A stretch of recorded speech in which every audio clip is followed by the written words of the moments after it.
Je suis avec quelqu'un de bien, pourtant je m'ennuie avec.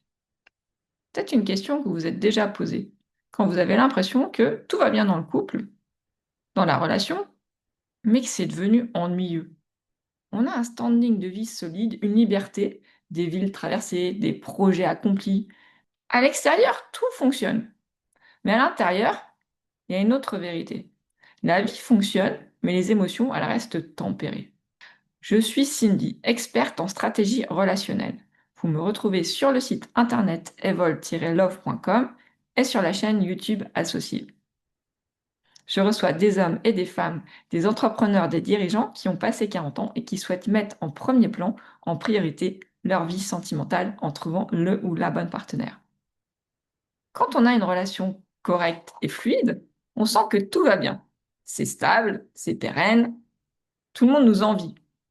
Et après tout, c'est normal. Après 35 ans, 40 ans, 50 ans, quand ça fait un moment qu'on s'est installé dans une relation, on n'est plus comme à 25 ans. On a des journées chargées, on gère des équipes, on a un business, on gère les avions, les déménagements, des agendas chargés. Puis on sait aussi gérer la relation puisque tout fonctionne bien. Donc il y a des échanges qui sont fluides, une complicité, une intelligence, un respect. Mais c'est comme si avec le temps, on avait perdu un petit quelque chose. Quelque chose s'est créé, des souvenirs communs, une vision commune. Mais l'intensité du lien, est-ce qu'elle est toujours vivante? Comme si la relation tenait, mais il n'y avait plus rien qui avançait, plus rien qui portait vers le haut. Les conversations restent intéressantes, mais c'est souvent les mêmes sujets, c'est rarement passionné. Les cordes se répondent, mais il n'y a plus cette vibration du début. Et les projets s'alignent, simplement, sans créer cette impression de waouh, plus fort, plus haut, plus grand. Donc on se surprend à penser, je suis avec quelqu'un de bien, mais pourquoi j'ai l'impression que le volume, il est bas? Pourquoi j'ai l'impression que l'intensité, elle a baissé? Et derrière tout ça, la question qui suit, c'est et si ma vie ressemblait exactement à ça? De plus en plus lisse, de plus en plus stable, de plus en plus fade et insipide. C'est un peu comme une petite mort. Et comment on en est arrivé là? En fait, rien de tout ça, évidemment, ne s'est fait d'un coup. On a réduit cette intensité par des petites décisions raisonnables.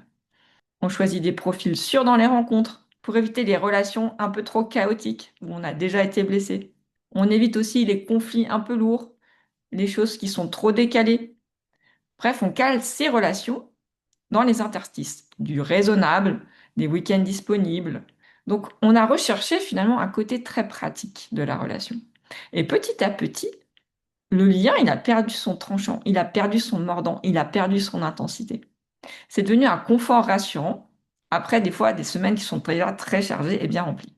La plupart des gens, en réalité, s'en contentent puisque ça pose une structure, un confort, une sécurité. Surtout quand on est dans un foyer et qu'on souhaite élever des enfants dans un cadre sécurisant.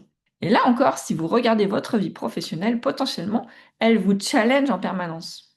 Par contre, votre couple ou vos relations peuvent paraître anesthésiées. On a choisi un lien facile pour simplifier le quotidien. Dans notre vie, on a peut-être eu des expériences plus tumultueuses et on s'est dit que la simplicité, c'était ce qu'il y avait de plus sécurisant. Et on a trouvé une sorte de compromis. Plus jamais de chaos, plus jamais de blessures, mieux vaut réduire l'intensité et garder le contrôle. Donc on a réduit les risques d'être blessé, les risques d'être bousculé. On a protégé sa vie en diminuant celle qui va donner du relief émotionnel. Par contre, si on s'en rend compte et que ça nous manque, il n'est pas trop tard. On peut toujours remonter le niveau. Donc si vous sentez qu'il vous manque ce petit piment dans le quotidien, si vous êtes déjà en relation ou si vous n'êtes pas encore, on peut se poser la question, est-ce que j'ai envie de le secouer ou de la secouer pour la faire réagir? Est-ce que vous sentez que dans cette relation, vous êtes le seul à qui ça manque? Est-ce que vous restez par confort, par habitude? Est-ce que vous restez pour lui ou pour elle? Est-ce que votre regard, des fois, n'est pas attiré par d'autres personnes? Ça, c'est un signe. Est-ce que vous continuez ce couple, ce lien, parce que vous n'avez pas envie de détruire tout ce que vous avez construit à deux, donc par peur de faire du mal ou par peur de prendre un risque? Est-ce que vos corps se réveillent à son contact? Donc, est-ce que cette relation vous permet d'oser plus, de vous dépasser? Est-ce que vous l'admirez toujours? Et surtout, est-ce que vous reconnaissez dans la personne que vous êtes avec l'autre? Est-ce que vous aimez la personne que vous êtes aujourd'hui? Là, c'est la question ultime. Si vous n'aimez pas la version de vous-même dans ce couple et que vous sentez que cette relation ne vous porte pas mais vous réduit, la réponse, vous l'avez déjà au fond de vous. Donc le critère, c'est que suis-je en train de devenir dans cette relation? Selon le oui ou selon le non, c'est jamais si simple, mais en soi, ça vous donne un bon élément de réponse pour le futur. Une relation intense n'est pas sous tension permanente. C'est une structure où le vivant circule.